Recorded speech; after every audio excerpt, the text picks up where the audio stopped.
14h45, une coulée de neige se déclenche sur le domaine skiable de Gavarnie. Très vite, des maîtres chiens de la station et des CRS se trouvent sur place.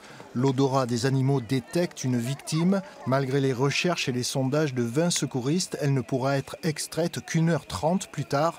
Un jeune homme de 19 ans, originaire des Landes, en vacances, ne survivra pas. On est très peinés, moi personnellement, mais l'ensemble du village, toutes les équipes de la station, parce que même si on ne le connaissait pas lui, aussi bien que sa maman et sa grand-mère, il faisait partie en quelque sorte des enfants du village. À Gavarnie, c'était un jour blanc. Le vent soufflait fort. Rien ne laissait présager un tel drame. Il y a 2 jours, un plan d'intervention de déclenchement d'avalanche avait été fait sur le secteur.